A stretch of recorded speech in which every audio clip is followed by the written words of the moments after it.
Canada. লাইব্রেরির ভেতরে দুপুরের নীরবতা, জানালা দিয়ে ছড়িয়ে পড়া রোদ এক একটা বইয়ের মলাটে সোনালি আভা ফেলছে। সেলফের গায়ে গায়ে সাজানো মোটা পাতলা রঙিন ফ্যাকাশে কত বই, কোনোটা যে শত বছরের পুরানো, কোনোটা আবার একেবারে নতুন। এই নীরবতার মাঝে মেহুলের চোখে পড়ে এক কোণে দাঁড়িয়ে এলিসা কি যেন করছে। এই মেয়ে এত মন দিয়ে সেলফের সামনে দাঁড়িয়ে হাত নাচাচ্ছে যে মনে হচ্ছে বইয়ের সাথেই সে কথা বলছে। মেহুল ভুরু কুঁচকাল, ধীরে ধীরে এগিয়ে গিয়ে কড়া গলায় বলল, এই তুই কি করছিস? এলিসা হঠাৎই ঘুরে তাকালো, চোখে দুষ্টুমির ঝিলিক। আমি দেখছি আরশান ভাইয়া কতটুকু লম্বা হয়েছে। এই কথা বলেই সে এক হাত মাথার উপরে তুলল। এতটুকু? মুহূর্তের মধ্যে তার মুখে এক চিলতে হাসি ফুটে উঠল। তারপর আবারও সে হাতটা আরো উঁচু করলো, গলা টেনে বলল, না না, এর চেয়ে আরেকটু, এতটুকু। মেহুলের ধৈর্য ফুরিয়ে গেল, তার কণ্ঠে বিরক্তি ভরে উঠল। তোর এসব বন্ধ কর তো এলি। এলিসা বিন্দু মাত্র ভ্রুক্ষেপ না করে উল্টো সেলফের ওপরে ঠ্যাস দিয়েই বলল, আমাকে কি ওনার সাথে মানাবে? মেহুল অবাক হয়ে বলল, এইসব কি কথা বলছিস? কেন মানাবে না? পরীর মতো মেয়েটা, এত লক্ষ্মী মেয়ে, আর তুই বলছিস মানাবে না? আর এসব কথা বলবি না, বলে দিলাম। এলিসা মাথা নাড়ালো। মেহুল বলল, আচ্ছা চল, এবার বেরিয়ে যাই। অনেক বইয়ের গন্ধে খেয়ে একেবারে ফুসফুস ভারী হয়ে যাচ্ছে। এলিসা হেসে মাথা নেড়ে বলল, আচ্ছা চল। দুজনে ধীরে ধীরে লাইব্রেরির শান্ত পরিবেশ পেরিয়ে বাইরে বেরিয়ে এলো। চোখ কুঁচকে কয়েক পা হাঁটতেই সামনে খোলা মাঠটা দেখা গেল। হালকা বাতাস বইছে, কিন্তু মাঠের মাঝখানে শান্তির লেশ মাত্র নেই। কারণ ওদের ক্লাসমেট এরিক এক ছেলেকে ধরে ধাক্কা দিচ্ছে, আর ছেলেটা বাঁচার জন্য হাত তুলে কিছু বলার চেষ্টা করছে। এরিকের চোখ মুখ লাল, শার্টের কলার টেনে ধরা, আর মুখে সেই চেনা রাগী ভাব। তার কাছে যে যা করেছে সেটার জন্য যেন এইমাত্র সঠিক কাজ। মেহুল এক মুহূর্ত দাঁড়িয়ে দেখে ভুরু উঁচু করল, তারপর হালকা গলায় বলল, হাফ লেডিসটার আসলে মাথার তারই ছেঁড়া রে। মেহুলের কথায় এলিসা মুখ টিপে হাসল। এরিক অবশ্য ওদের উপস্থিতি খেয়ালই করল না। সে পুরো মনোযোগ দিয়ে ছেলেটাকে নিজের বক্তব্য বোঝানোর চেষ্টা করছে। তখন হঠাৎই একটা ছেলে আসলো এলিসার কাছে। ছেলেটা হাতে ভাঁজ করা কাগজ। কথা না বাড়িয়েই সে কাগজটা এগিয়ে দিল। এলিসা ভুরু কুঁচকে কাগজটা হাতে নিল। এগুলোর মানে কি? কে দিয়েছে? ছেলেটা কোনো কথা না বলেই হাত তুলে ইশারা করলো। সামনের দিকে দাঁড়িয়ে থাকা একটা ছেলে দেখিয়ে দিল। এলিসা চোখ সরু করে তাকালো। ওই ছেলেটা একদম চুপচাপ দাঁড়িয়ে আছে, তার দৃষ্টি কেমন যেন লাজুক। এলিসা বিরক্ত মুখে নিঃশ্বাস ছাড়ল। আহ, আবার এই ছেলেটা? মেহুল তখনই এগিয়ে এসে এলিসার হাত থেকে কাগজটা টেনে নিল। এই হাফ লেডিস্ট, তুই কি দিলি? হ্যাঁ, তুই কি দিলি? নতুন মার্কেটিং নাকি? এলিসা কাঁধ বাঁকিয়ে বলল, আমি কি জানি, তুই খুলে দেখ। মেহুল হাসি চেপে কাগজটা খুলে পড়া শুরু করলো। তুমি আমি মিললে হবে ঝালমুড়ি, তুমি না বললে আমি খাবো গরুর ভুড়ি, তুমি আমার চায়ের বিস্কিট, না বললে করব হার্ট ব্রেকের শুট, তুমি যদি বলো হ্যাঁ, আমি দিব মিষ্টি, না বললে আমি হব দুঃখের ফটোকপি। শেষ লাইনটা পড়া শেষ হতেই মেহুল পেট ধরে হেসে উঠল। সিরিয়াসলি? এটা লাভ লেটার? কবি সাহেবের তো ডাব্বা ছাপানো ভালোই দরকার। এলিসা এক হাতে কপাল চাপড়ে বিরক্তর স্বরে বলল, হায় আল্লাহ, এগুলো কি কোনোদিনও বন্ধ হবে না? ওরা হাসতে হাসতে আর লেটারটা নিয়ে মজা করতে করতে মাঠের পাশে রাস্তা ধরে এগিয়ে যাচ্ছিল। কয়েক কদম যাওয়ার পরেই এলিসার চোখ পড়ল গেটের বাইরে গাড়ির পাশে হেলান দিয়ে দাঁড়িয়ে আছে সামির। মেহুল ও স্বামীরকে দেখে মুখ বাঁকালো। নে, শুধু এই বান্দারই আসার বাকি ছিল। এলিসা গভীর নিঃশ্বাস ফেলল, সরু চোখে করে বলল, আজকে আমি যাব না। মেহুল ভুরু তুলল। কেন? ভাইয়া তো প্রতিদিন তোকে নিয়ে যায়। এলিসা চটপট ফিসফিস করে বলল, চল কোথাও ঘুরে আসি, আজকে যেতে ইচ্ছে করছে না। মেহুল অবাক হয়ে বলল, তুই কি পাগল নাকি? তোর মা যদি পারে জানতে তাহলে? এলিসা দুষ্টু হাসি দিয়ে তার হাতটা ধরল। তখন সামলাবো, তুই এখন চুপ করে আমার সাথে আয়। ওরা দুজনেই চারপাশে তাকিয়ে নিল। স্বামীর ফোনে এতটাই ডুবে যে ওদের দিকে নজরই পড়ল না। এই সুযোগে এলিসা মেহুলকে টেনে এক পাশে সরু গলি দিয়ে হাঁটা দিল। পেছনে ফিরে একবার দেখলো স্বামীর এখনো গাড়ির পাশে দাঁড়িয়ে আছে। কিছু বুঝতেই পারলো না ওরা যে উধাও হয়ে গেছে। গলি দিয়ে বেরিয়ে কিছু দূর হাঁটতেই দুজন এসে পড়ল চেরি ব্লসমের পথের কাছে। হালকা গোলাপি আর সাদা রঙের ফুলগুলো যেন আকাশ থেকে মেঘের টুকরো নেমে এসেছে। গাছের ডালে ডালে ঝুলে আছে অসংখ্য নরম পাপড়ি। বাতাস বললেই পাপড়িগুলো আলতো করে ঝরে পড়বে। মেহুল ক্যামেরা বের করে একের পর এক ছবি তুলতে লাগলো, আর এলিসা মাথা উঁচু করে আকাশ ছোঁয়া ফুলের দিকে তাকিয়ে রইল। দুজনে একটু হাসি ঠাট্টা করে ফুলের নিচে হাঁটাহাঁটি করলো, কিছু সেলফিও তুললো। কিছুক্ষণ পর মেহুল ফোনে একটা কল এলো। আমি যাচ্ছি, ফোন এসেছে, তুই চলে যাস। এলিসা হেসে মাথা নাড়ে বলল, যা, আমি তাহলে বাসে করেই বাড়িতে চলে যাব। মেহুল বিদায় জানিয়ে চলে গেল, আর এলিসা একা দাঁড়িয়ে থাকলো চেরি ব্লসমের পথে। কয়েক মুহূর্ত চুপচাপ বাতাসে ভেসে আসা ফুলের গন্ধ উপভোগ করলো। তারপর ধীরে ধীরে বাস স্ট্যান্ডের দিকে হাঁটা শুরু করলো। হঠাৎই দূরে চোখ পড়লো বাসটা চলে যাচ্ছে তো। না না, এভাবে মিস করা যাবে না। এলিসা হাঁটার গতি বাড়িয়ে দিল, কিন্তু কিছু দূর যেতেই বুঝলো হাঁটা দিয়ে আর হবে না, পুরো দৌড়াতে হবে।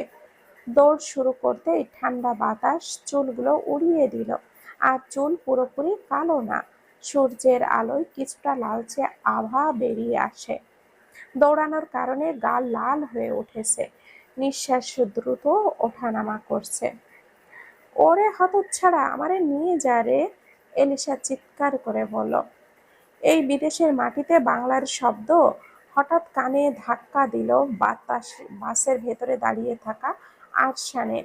সে মাথা ঘুরিয়ে তাকালো, কাচের জানালার ওপারে দেখলো একটা মেয়ে হুড়মুড়িয়ে দৌড়ে আসছে। তার চুল বাতাসে উঠছে, কোটের ফাঁক দিয়ে স্কার্ফ দেখা যাচ্ছে। তুলতুলে গাল দুটো কেমন যেন লাল হয়ে গেছে, ঠোঁট কামড়ে যেন হাওয়া গিলতে গিলতে এগিয়ে আসছে। দরজাটা প্রায় বন্ধ হয়ে যাচ্ছিল, কিন্তু আরশান দ্রুত উঠে দাঁড়ালো, এক হাত দিয়ে দরজার পাশে ধরে রাখলো, আর অন্য হাতটা সামনে বাড়িয়ে বলল, হাতটা ধরো। এলিসা এক মুহূর্তের জন্য থমকে গেল। চোখে সেই হাতটা ধরা পড়তেই বুকের ভেতরে অদ্ভুত এক স্বস্তি নেমে এলো। কারণ অপরিচিত হলেও সেই মুহূর্তে তার মনে ভরসা এলো। অপরিচিত এক ছেলে এমনভাবে ধরেছে যেন সে এই মুহূর্তের জন্যেই হাতটা ফসকে যাবে না তো। এলিসা ছেলেটার হাতটা ধরল, ঠান্ডায় জমে যাওয়া আঙ্গুলে হালকা উষ্ণতা পেল। আরশান এক টানে তাকে ভেতরে টেনে নিল। দরজাটা তাদের পেছনে ঠাস করে বন্ধ হয়ে গেল। এলিসা নিঃশ্বাস নিতে নিতে তাকালো সামনের ছেলেটার দিকে। গভীর চোয়াল, বাদামি চোখগুলো কেমন যেন শান্ত। থ্যাঙ্কস। নিঃশ্বাস সামলে এলিসা বলল। আরশান আর কিছুই বলল না, শুধু স্থিরভাবে দাঁড়িয়ে রইল। চোখে কোনো বিরক্তি নেই, আবার উষ্ণতাও নেই, শুধু মুখে এক অদ্ভুত গম্ভীর ভাব। এলিসা বুঝে উঠতে পারল না ছেলেটা রাগী নাকি চুপচাপ স্বভাবে। মুহূর্তেই দ্বিধায় মুখ ফিরিয়ে জানালার বাইরে তাকালো। বাসের ভেতরটা শান্ত, কোথাও মোবাইলের আলো, কেউ বা হেডফোন কানে দিয়ে জানালা দিয়ে তাকিয়ে আছে, আবার কেউ বা গভীর ঘুমে হেলান দিয়ে বসে আছে সিটে। জানালার বাইরে ঝাপসা আলো ভেসে যাচ্ছে, বড় বড় বিল্ডিং আর গাড়ির ভিড়। সাজ আর আরশান দুজনেই দাঁড়িয়ে আছে। তখন হঠাৎই সামনে থেকে ধাক্কা লাগে। ভিড়ের চাপে সাজ পুরোপুরি ভারসাম্য হারিয়ে সরাসরি গিয়ে পড়ল আরশানের বুকের ওপরে। সাজের চুলের ঘ্রাণে এক ঝটকায় ভরে উঠল আরশানের নিঃশ্বাস যেন। সাজও চমকে উঠল, নিজের অস্তিত্বটা বুঝে দ্রুততা সরে এলো সে। আরশানের ভুরু কুঁচকে গেল, মুখে স্পষ্ট বিরক্তি ফুটে উঠল। সাজ কুণ্ঠিত দৃষ্টিতে তাকালো ওর দিকে। আরশানের বুকের সাদা শার্টটা লালচে দাগ লেগে গেছে।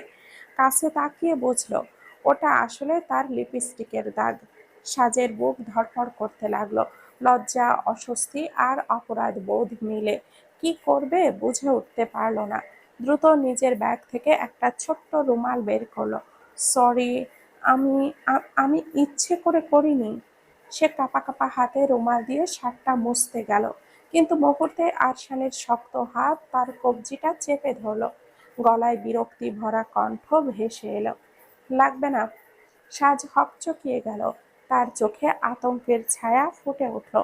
বিশ্বাস করুন, আমি সত্যি ইচ্ছে করে করিনি। আরশানের ঠোঁট শক্ত হয়ে গেল, মাথার ভেতর বারবার একটাই কথা বাজছিল, কেন যে আজকে এই বাসে এলো। বললাম না লাগবে না। সাজ নিঃশব্দে তার হাতটা সরিয়ে নিল। মুখটা লাল হয়ে উঠল লজ্জা আর অস্বস্তিতে। বাস তখনও তার নিয়মিত ভাবেই চলছিল, কিন্তু দুজনের মাঝে নীরবতা আরো ভারী হয়ে উঠল। সাজ মাথা নিচু করে রুমালটা আবারও ব্যাগে ভাঁজ করে রাখলো। বাইরে তাকানোর চেষ্টা করলো, কিন্তু নিজের মনের ভেতরের অস্থিরতা আড়াল করতে পারছিল না। আরশান তখন ফোনটা বের করে দ্রুত একটা মেসেজ টাইপ করলো। তারপর বিরক্ত মুখে ফোনটা পকেটে ঢুকিয়ে দিল। ওপরের হ্যান্ডেল ওপরের হ্যান্ডেলটা ধরতেই হাত বাড়ালো। ঠিক তখন বাসটা হঠাৎই একটা বড় ঝাঁকুনি খেল। ভিড়ের চাপে সে ভারসাম্য হারিয়ে তার হাত থেকে লাগলো সোজা সাজের গালে। ঠাস করে হালকা শব্দও হলো। সাজ হতভম্ব হয়ে তাকিয়ে রইল, চোখ মুখ বিস্ময় আর অস্বস্তি। "আ- আপনি আমাকে চড় মারলেন?" কথাটা শোনার পর চারপাশের যাত্রীরা একসাথে ঘুরে তাকালো। কানে কানে গুঞ্জন ছড়িয়ে পড়ল। দুজন লোক দাঁড়িয়ে ছিল আর দুজন লোক দাঁড়িয়ে এগিয়ে এলো আরশানের দিকে। একজন গম্ভীর মুখে বলল, তুই মেয়েটাকে মারলি কেন? শরীরে এত তেজ? আরেকজনের চোখও রাঙল। মেয়েদের ওপরে হাত তোলা, তাই না? দাঁড়া, আজকেই তোকে শিক্ষা দিচ্ছি। আরশান হালকা চোখ কুঁচকে তাদের দিকে তাকালো, মুখে বিরক্তির ভাব ফুটে উঠল। আমি মারিনি, অ্যাক্সিডেন্টালি হয়ে গেছে। কিন্তু তাতে কি? আশেপাশের কয়েকজন আবারও হাসাহাসি শুরু করলো। এখন আবার ভালো ছেলে সাজছে দেখো, পুলিশ ডাকবো নাকি? পরিস্থিতি ঘোলাটে হয়ে উঠেছে। মানুষজন ফিসফিস করছে, কেউ আবার মোবাইল তুলে ভিডিও করতে চাইছে। আশান গভীর একটা নিঃশ্বাস ফেলল, মনে মনে নিজেকেই দোষ দিল। কেন যে আজ পাবলিক বাসে উঠতে হলো? একটার পর একটা ঝামেলা হচ্ছেই। যদি আগে জানতো এমন ঝামেলা হবে, তাহলে হাঁটতেও রাজি ছিল। তারপর ঠান্ডা স্বরে বলল, আমার গার্লফ্রেন্ডকে আমি কি করব কি করব না, ওটা তোকে বলে করতে হবে? তখন সবাই একসাথে তাকালো সাজের দিকে। যে ছেলেটা একটু আগে ঝাঁপিয়ে পড়ছিল, সে চোখ কুঁচকে বলল, গার্লফ্রেন্ড? আরশান ঠোঁট হালকা বাঁকা হাসি ফুটিয়ে তার শার্টের বুকের দিকটা দেখালো। সাদা কাপড়ে স্পষ্ট লিপস্টিকের দাগ। প্রমাণ চাইলে দেখো। সাজ স্তব্ধ হয়ে গেল, বিস্ময়ে চোখ দুটো গোল হয়ে গেল। বলে কি এই লোক, গার্লফ্রেন্ড? ওকে গার্লফ্রেন্ড বানিয়ে ফেললো? সে তো জীবনে কোনো দিনও এই লোকটাকে দেখেনি। কি অবলীলায়, কি দৃঢ়তার সাথে লোকটা বলে দিল সে নাকি তার গার্লফ্রেন্ড। সে কিছুতেই বুঝতে পারছিল না এই লোকটা কতটা ঠান্ডা মাথায় মুহূর্তেই পরিস্থিতি নিজের পক্ষে ঘুরিয়ে দিল। সাজ দাঁতে দাঁত চেপে বলল, আপনি মিথ্যা বলবেন কেন? আরশান এবার সাজের দিকে তাকালো। রাগে মুখটা ফুলে আছে সাজের। সে সামান্য ঝুঁকে এলো, এতটাই কাছে যে সাজের কান গরমে নিঃশ্বাস নিতে কষ্ট হচ্ছে। তোমার জন্য আমি ঝামেলায় পড়ব, সেটা কি আমি বসে বসেই দেখব? ভুলে যেও না এটা তোমার জন্যই হয়েছে, তাই চুপচাপ মেনে নাও, না হলে সোজা এখান থেকে ফেলে দেব। Mind it. সাজ বিড়বিড় করে বলল। নির্লজ্জ লোক। রাগে ফুঁসতে ফুঁসতে সাজ তাকিয়ে রইল ওর দিকে। বুকের ভেতরটা ধপধপ করছে। মনে হচ্ছিল যদি পারতো এখানে এই মানুষটার মুখে চড় কষাতো। তখন বাসটা হালকা ব্রেক কষতেই থামলো। মুহূর্তের মধ্যে যাত্রীরা ধাক্কাধাক্কি করে নামতে শুরু করলো। সাজ দ্রুত ভিড় ঠেলে নেমে গেল। তার ভুরু কুঁচকে আছে, চোখে এখনো রাগ জমে আছে। ঠোঁট কামড়ে হাঁটতে হাঁটতে সে নিজের পথে চলে গেল। আরশানও নামলো, কিন্তু ওর ভঙ্গিতে সেই আগের মতোই নির্বিকার ভাব। সামনের দিকে ধীরে ধীরে হাঁটতে শুরু করলো। একবারও চোখ ঘুরিয়ে দেখলো না আশেপাশে কে আছে। দুজন দুই দিকে এগিয়ে গেল। সাজ ডানে মোড় নিল, আরশান বাঁয়ে মোড় নিল। পেছনে ফিরে কেউ কাউকে আর দেখলো না। আরশান বিরক্ত মুখে অফিসে ঢুকলো। জরুরি একটা ফাইলও ঘর থেকে গিয়েছিল, সেটাই আনতে গিয়ে বাসে উঠতে বাধ্য হয়েছিল। অথচ বাসের মধ্যে সেই ঘটনা তার মেজাজটা আরো খারাপ করে দিল। অফিসের দরজা ঠেলে ভেতরে ঢুকতে দেখলো নির্ভান আর জায়রান দুজনই আরাম করে বসে আছে। টেবিলে কফি, ল্যাপটপ খোলা। নির্ভান আরশানের দিকে চোখ কুঁচকে ওর শার্টের দিকে তাকালো। ও শালা, তুই তলে তলে টেম্পো চালাস, অথচ আমাদের কিছুই বলিস না। আরশান চোখ ঘোরালো, বিরক্ত হয়ে বলল, চুপ কর তো, মাথা খারাপ করিস না। জায়রান শার্টের বুকের দিকে আঙ্গুল দিয়ে দেখিয়ে বলল, এই দাগটা কিসের রে শান? ফুল ভুলে গে ফুলে আছিস কেন? বল, কার সাথে প্রেম করছিস? বল, আমরা কিন্তু তোর পুরানো বন্ধু। লুকানো প্রেমের গল্প জানার অধিকার আমাদের আছে। আরশান কফির কাপে চোখ রাখলো। ঠোঁটে এক চিলতে বিরক্তি মেশানো হাসি এঁকে ধীরে বলল, যদি প্রেমই করতাম এতদিনে দুই বাচ্চার বাপ হয়ে যেতাম। নির্ভান আর জায়রান দুজনেই একসাথে হেসে উঠল।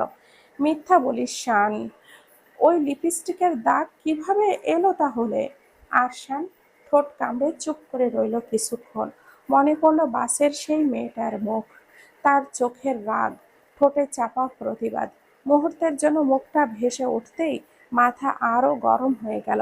গম্ভীর কণ্ঠে বলল, আজব, একটা ঝামেলায় পড়েছিলাম ব্যাস। জায়রান ভুরু কুঁচকে তাকালো। ঝামেলা মানে? মেয়ে জড়িত? আরশান কটমট করে তাকালো ওদের দিকে। একটা দাগ দেখেই এটা অন্তত এত দ্রুত করিস না। আরশান বিরক্ত মুখে চেয়ার টেনে বসলো। ল্যাপটপের দিকে চোখ রাখলেই মাথার ভেতরে তখনও ঘুরপাক খাচ্ছে বচের ঝামেলাটা। শার্টের বুকের কাছের দাগটা আরো অস্থির করে তুলেছে। নির্ভান আর পাশ থেকে আরো খোঁচা দিল। শান, এত সিরিয়াস কেন? আরশান চোখ পাকালো, কফির কাপটা জোরে টেবিলে নামিয়ে রেখে বলল, আমাকে একটা শার্ট এনে দে। আমার জন্য হয়তো মিটিংটা দেরি হয়ে যাচ্ছে, তাড়াতাড়ি চল। জায়রান চেয়ারে হেলান দিয়ে হেসে উঠল। ওরে বাবা, তোর এত তাড়াহুড়ো দাগটা ঢাকতেই, নাকি এত চিন্তা? আরশান দাঁড়িয়ে গেল। এবার কণ্ঠে ধৈর্যহীনতা স্পষ্ট। জায়রান, আমি সিরিয়াস। আমার কেবিন থেকে নতুন একটা শার্ট এনে দে। এই অবস্থায় আমি ক্লায়েন্ট মিটিংয়ে যেতে পারবো না। এখন বুঝি কেবিন থেকে শার্ট এনে উদ্ধার করতে হবে? আরশান চোখ গম্ভীর করে তাকালো। তার দৃষ্টি তীক্ষ্ণ। এই মুহূর্তে চুপ হয়ে গেল। জায়রান এবার শান্ত গলায় বলল, ঠিক আছে, তোর কেবিনে গিয়ে শার্ট নিয়ে আসছি। কিন্তু শান, সিরিয়াসলি বলতো, ব্যাপারটা আসলে কি? বলেছি তো, এরকম কোনো ঝামেলা হয়েছে বস হয়েছে বাস, বাড়িতে কিছুই না। নির্ভান তখন বলল, এই, তুই ভুলে গেছিস মানে? ওর বেবি বউ আছে তো। নির্ভানের কথা শুনে আরশানের হাত একদম থেমে গেল। বুকের ভেতরে কেমন কেমন যেন হাহাকার করে উঠল। চোখের সামনে ভেসে উঠল ছোট্ট একটা মুখ। এখন কেমন হয়েছে? চোখ নামিয়ে বড় গ্লাসের দিকে তাকিয়ে রইল। আরশান গড়িয়ে